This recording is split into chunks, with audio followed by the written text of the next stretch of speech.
So I got an email from someone who said, should I call or should I email events? Which one should you do? How'd you do that? I see that success is not something you pursue. It is something you are. So you want to get hired and you know you should contact people. I mean, you're smart, you know you should contact people, but should you call them or should you email them? What should you do? I mean, if you want to get hired, which one's better? And I actually get this question a lot. And so the answer is that you don't think about what's better, you think about what works. Think about what you need to be doing. So let me tell you the story of two different people, two guys. The first guy, he would essentially call companies, and that's all he would do. He'd just call companies and call events. He'd get the contact information and he'd send them his website. Hey, here's my website. And it worked. I mean, he got booked. And so he just got hired for events. The second guy said, you know what? I'm just going to send emails. And so he only sent cold emails. He just contacted these companies and these events and didn't talk to anybody on the phone, no matter what. And so he set up an email sequence and he was able to get on all these stages. The same as the guy who called. He was able to get on stages as well.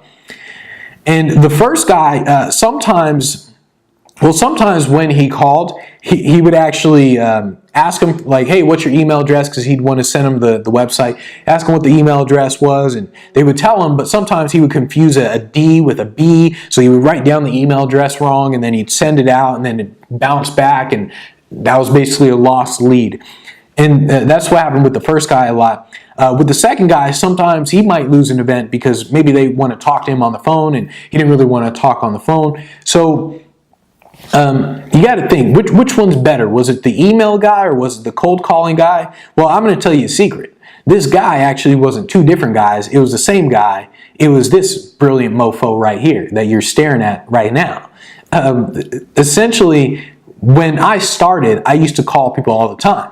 Now I just send emails and I literally don't talk to people on the phone. And you got to think, which one's better? Which one, when I did both of them, which one was better? It wasn't which one was better, it's which one works for me now.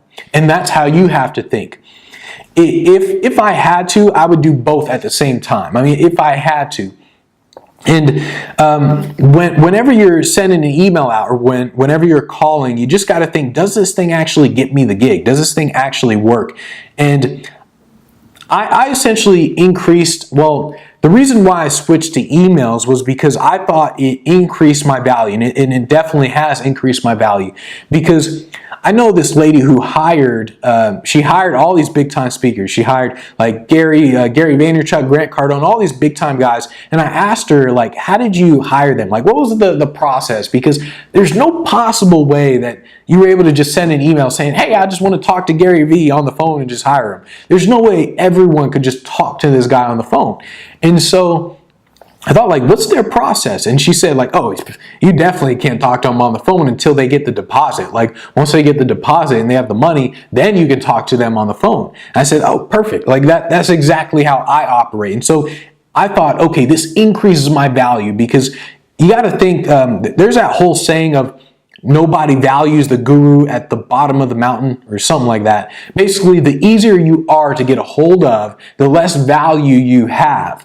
And the harder it is to get a hold of you, the more value you have. Think about how hard it is to get a hold of the freaking president. I mean, it's freaking hard to get a hold of the president. Think about how easy it is to get a hold of the president of the Chamber of Commerce. That's a whole lot easier. And so I thought about all this in terms of how I was contacting people, email or calling, things like that. So you also got to think in terms of, if you're going to call people, how do you actually sound on the phone? Like, do you sound confident enough? Because you'll lose gigs if you don't sound confident enough. If you're talking and you're like, I'm a good speaker. Yeah, I'm pretty good. If you don't sound confident enough on the phone, then you're going to end up losing gigs, because if you pause, then you create hesitation and you invite doubt. So when you pause on the phone, you just essentially create hesitation. And what I found is that a lot of really smart people will pause. I mean, if you look at Elon Musk, Bill Gates, I mean, a lot of really smart people do pause because they're thinking about what they need to say. But when you're on the phone, you got to sound like the super slick salesman. I mean, that's really what you got to sound like. Even though people say like, oh, even though people think it's bad, on the phone, that's what actually converts. You got to sound confident, and confidence comes from word after word after word, and there's no hesitation in how you speak. So the phone sale is made in your voice, not in necessarily what you say. It's in how confident you sound. So you really got to pay attention to that if you're using the phone. And it's not really about should you do emails or should you call. It's just more often than not, you should probably do both. It's just a matter of what actually works for you and when should you do it. So maybe you'll send an email first. If they don't answer the email, you call them. And then if they don't answer that, then you send another email. And then if they don't answer that, you send them a Facebook message. If they don't answer that, you send them an Instagram message. And so it's not about which one should you do. It's why not do them all, because that's probably the most effective for you.